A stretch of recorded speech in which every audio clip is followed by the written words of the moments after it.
সাহরি এবং ইফতারে খেজুর খাওয়া, খেজুর দিয়ে সাহরি ইফতার করা।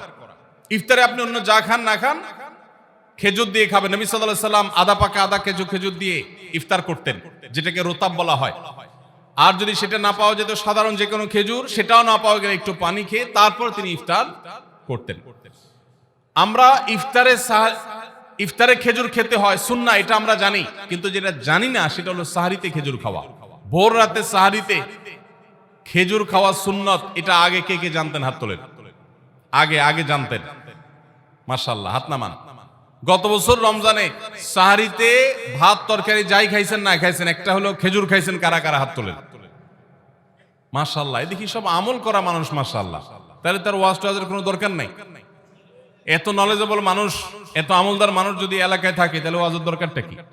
আল্লাহ আমাদের সবাইকে আমলের তৌফিক দান করুন। ভাইরা আমার, ইফতারে খেজুর খাওয়া যেমন সুন্নাত, সাহরিতেও খেজুর খাওয়া সুন্নাত, কিন্তু খেজুর খাওয়া কোনো ফরজ ওয়াজিব না। খেজুরের দাম বেশি হয়ে গেছে, আপনি কিনতে অপারগ। যদি একটা খেজুরও পুরো রমজানে না খান, আপনার রোজার কোনো অসুবিধা হবে। তবে নবী সাল্লাল্লাহু আলাইহি সাল্লাম যেহেতু ইফতার এবং সাহরিতে খেজুর খেতেন, আর খেজুরে প্রচুর পরিমাণ সুগার আছে, উপকারী, যেটা মানুষের স্বাস্থ্যের জন্য উপকারী, প্রচুর পরিমাণ এনার্জি আছে, খাদ্য শক্তি আছে, সারাদিন রোজা রেখে আমাদের যে সুগারের ঘাটতি হয় সেটা পূরণ করার জন্য সহায়ক হয়। এই জন্য সাহরি এবং ইফতারে খেজুর খাওয়া এমনিতেও উপকারী। আর নবী সাল্লাল্লাহু আলাইহি সাল্লামের সুন্নাহ, তিনি বলেছেন, নি'মা সাহুরুল মুমিনি আত-তামার, ঈমানদারের সাহরির আইটেমের মধ্যে সবচেয়ে বেস্ট, উত্তম হলো খেজুর। এজন্য অন্য যাই খান না খান, একটু হলো, এক পিস হলো খেজুর খাবেন। ইনশাআল্লাহ সুন্নাত আদায় করার নিয়তে খেলে এই খেজুর সুন্নাতটা আদায় হয়ে যাবে। আল্লাহ তাআলা তা চাহেন। তো ইফতারের দোয়া জানা আছে ভাই? কি দোয়া? আমরা একটা দোয়া কমন জানি বাংলাদেশে মানুষ, সেটা হলো আল্লাহুম্মা লাকা সুমতু আলা রিজকিকা আফতারতু। এটাও হাদিসে বর্ণিত হয়েছে, কিন্তু হাদিসের সনদ নিয়ে অনেকে কোনটা নিয়ে আলাপ তুলেছেন, প্রশ্ন তুলেছেন। আল্লাহুম্মা লাকা সুমতু মানে হলো, হে আল্লাহ, আপনার উদ্দেশ্যে রোজা রেখেছি, ওয়া আলা রিজকিকা আফতারতু, এবং আপনার দেওয়া রিজিক দিয়ে ইফতার করেছি। আর ইফতারের আরেকটা দোয়া হলো যাহাবাজ জামা ওয়াবতাল্লাতিল উরুক ওয়া সাবাতাল আজরু ইনশাআল্লাহ। এটা একটা দোয়া। যদি এগুলো দোয়ামূলক নয়, আমরা দোয়া বলছি, এটা মূলত আল্লাহর কাছ থেকে একটা প্রত্যাশা। এর অর্থ হলো যাহাবাজ জামা, আমার পিপাসা দূর হয়ে গেছে, ওয়াবতাল্লাতিল উরুক, আমার শিরা উপশিরাগুলো সব সিক্ত হয়ে গেছে, ওয়া সাবাতাল আজরু ইনশাআল্লাহ, এবং আল্লাহ চাহেন তো এই রোজার বিনিময় আমার সাব্যস্ত হয়ে গেছে আল্লাহর কাছে, এটা স্থির হয়ে গেছে। এটা হলো ইফতারের দোয়া। ইফতারের দোয়াটা কি ইফতারের আগে করব না পরে করব?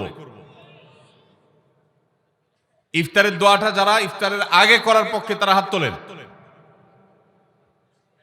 অল্প সংখ্যক মানুষ। আর বাকিরা সবাই কি পরের পক্ষে না মাঝখানের পক্ষেও আছেন লোক? সব পরের। মাশাআল্লাহ, সব সূক্ষ্ম মাসআলা দেখি গাবতলী মানুষ জানে, মাশাআল্লাহ, অনেক অগ্রসর দেখা যায়। আল্লাহ আমাদের সবাইকে দ্বীনের জন্য কবুল এবং মঞ্জুর করুন। মাশাআল্লাহ।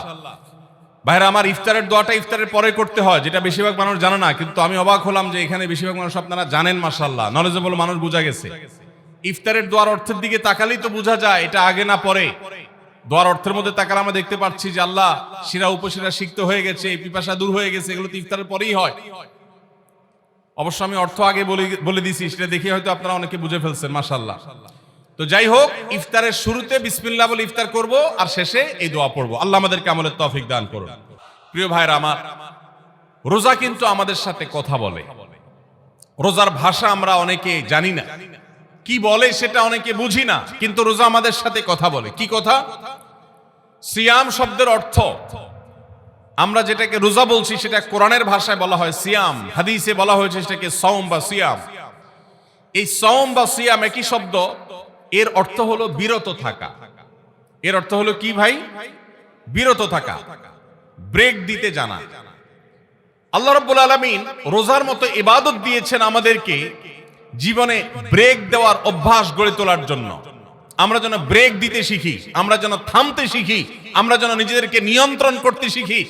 ইসলামের যে বৈশিষ্ট্য, ইসলামের যে বিউটি, ইসলামের যে সৌন্দর্য, সেটা হলো ইসলাম পৃথিবীর মানুষকে আত্মনিয়ন্ত্রণ করবার কথা বলে। আজ ভোগবাদী পৃথিবীর যেদিকে তাকাবেন চতুর্দিকে দেখতে পাবেন শুধু ভোগের হাতছানি। দুনিয়াটা মস্ত বড়, খাও দাও আর ফুর্তি করো, শুধুমাত্র ফুর্তি ফুর্তি এবং ফুর্তি, ভোগ এবং ভোগ এবং ভোগ। গোটা পৃথিবী আপনাকে ভোগের কথা বলবে, ত্যাগের কথা বলবে না। ইসলাম আপনাকে ত্যাগের কথা বলে। আপনি ঈদ উদযাপন করবেন, ঈদ উল ফিতর, সেখানে পর্যন্ত ইসলাম বলে আগে গরিবের বাসায় ফিতরা পৌঁছাবে, তারপর তুমি ঈদগাহে যাবে, ঈদের আনন্দ করবে। আপনি কোরবানির ঈদে পশু জবাই করে গোশত খাবেন, উৎসব করবেন। ইসলাম বলে ভালো কথা, তুমি উৎসব করবে, তোমাকে উৎসব করতেই দেওয়া হয়েছে, কিন্তু আগে গরিবের বাসায়ও গোশত পাঠাবে ঈদের, সেটা নিশ্চিত করবে, তার পাশাপাশি তুমি ঈদ উদযাপন করবে। আমরা যে রমজানের রোজা রাখি, এই রোজা আমাদেরকে বিরত থাকার কথা বলে। সেই বিরত থাকাটা কি? সেটা হলো আমরা যখন রোজা রাখি আমাদের পিপাসা হয়, আমাদের ক্ষুধা লাগে, পিপাসা হয়, আবার হাতের সামনে হয়তো পানিও আছে। আমার ক্ষুধা লাগে, হাতের সামনে হয়তো খাবারও আছে, কেউ দেখছেও না, সিসি ক্যামেরাও নেই, বদ্ধ রুমে কক্ষের মধ্যে, কিন্তু আমি রোজাদার। কোন রোজাদার রোজার মধ্যে খায়, পান করে? কেন? কারণ সে জানে আল্লাহ নিষেধ করেছেন। আমরা যখন ইফতার সামনে নিয়ে বসে থাকি সন্ধ্যাবেলা, ভাইরা আমার, সারা বছর নাস্তা তো আল্লাহ তাআলা কম হোক বেশি হোক সবাইকে করার তৌফিক দেন। আমরা সবাই তো কম বেশি নাস্তা করি সারা বছর। আপনি যদি বুফে গিয়ে 100 আইটেমের নাস্তা দিয়েও আপনি খাবার গ্রহণ করেন, সকালের ব্রেকফাস্ট আপনি খান, ইফতারের সময় মাত্র 2-4টা আইটেম নিয়ে বসে থেকে আজানের জন্য, সূর্য ডুবার জন্য যে অপেক্ষা করেন, ওই অপেক্ষার সময় যে অবর্ণনীয় স্বাদ আর তৃপ্তি পাওয়া যায়, পৃথিবীর সমস্ত খাদ্য গ্রহণের মধ্যেও এই তৃপ্তি বা স্বাদ নাই। নবী সাল্লাল্লাহু আলাইহি ওয়াসাল্লাম সেজন্য বলেছেন, লিসসাইমি ফারহাতান, রোজাদার ব্যক্তিকে দুটি আনন্দ দেওয়া হয়, ফারহাতুন ইনদা ফিতরি ওয়া ফারহাতুন ইনদা লিকাই রাব্বি। একটা আনন্দ হলো ইফতারের সময়, অবর্ণনীয়, ভাষায় প্রকাশ করবার অযোগ্য। কি ভালো লাগা কাজ করে, ইফতারের জন্য আমরা বসে আছি, খাবার সামনে আছে, রকমারি শীতল শরবত সামনে আছে, রকমারি খাবারের পসরা সাজানো আছে টেবিলে, দস্তরখানে, এদিকে পেটে ক্ষুধাও আছে, কিন্তু আমরা মিনিট গুনছি, আমরা সময় দেখছি, ঘড়ির দিকে তাকিয়ে আছি, সূর্য কখন ডুববে। সূর্য ডুবেছে আর সাথে সাথে আমরা ইফতার করছি। এই যে আল্লাহর নির্দেশের অপেক্ষা, ইসলাম রোজার মাধ্যমে আমাদেরকে সেই শিক্ষাটা দিতে চায়। রোজা আমাদের সাথে সেই কথা বলে যে দেখো, তুমি জীবনে বিরত থাকতে শিখো, গোটা পৃথিবী তোমাকে ভোগ শিখাবে, ইসলাম তোমাকে ত্যাগ শিখাবে, ইসলাম তোমাকে কন্ট্রোল করা শিখাবে। আমাদের তরুণদের চরিত্রকে নষ্ট করবার জন্য, তাদেরকে নানাভাবে উস্কানি দেওয়ার জন্য, বিনোদনের নামে, নিউজের নামে, বিজ্ঞাপনের নামে, বিভিন্ন নামে অশ্লীল নানা দৃশ্য, খোলামেলা দৃশ্য তাদের সামনে দেখানো হয়, ভোগের আহ্বান করা হয়। ইসলাম বলে, হে মুসলিম তরুণ, তোমার চোখের এরিয়ার মধ্যে কোন পরনারী, কোন সুন্দরী নারী পড়ে গেছে, তুমি আঁচ করতে পেরেছ, সাথে সাথে তোমার দৃষ্টিকে তুমি নিয়ন্ত্রণ করো, অবনত করো। কুল্লিল মুমিনিনা ইয়াগুদ্দু মিন আবসারিহিম ওয়া ইয়াহফাযু ফুরুজাহুম। আল্লাহ বলেছেন, হে রাসূল বলে দিন ইমানদার পুরুষদেরকে, তারা যেন তাদের চোখগুলোকে নামিয়ে রাখে, তাদের সম্ভ্রমকে তারা সংরক্ষণ করে। মনে রাখবেন, যা খুশি তা করতে পারা এটা যোগ্যতা নয়। নিজেকে নিয়ন্ত্রণ করলাম, যা খুশি তা করব না, এর নাম হলো যোগ্যতা।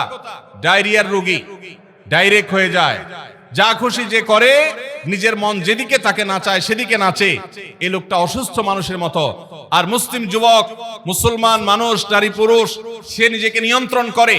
আল্লাহ এটা হারাম করেছেন, আমার মন চায়, চাইলেই আমি সেটা নিতে পারি, কিন্তু আমি নেব না। আমি একটা জিনিস ধরতে পারি, আল্লাহ হারাম করেছেন, সেজন্য আমি ধরবো না। এই শিক্ষাটা রমজান আমাদেরকে দেয়। অতএব রমজানের সবচেয়ে গুরুত্বপূর্ণ আমল হলো এই 10 নম্বর আমল, সেটা হলো পাপাচার বর্জন করা।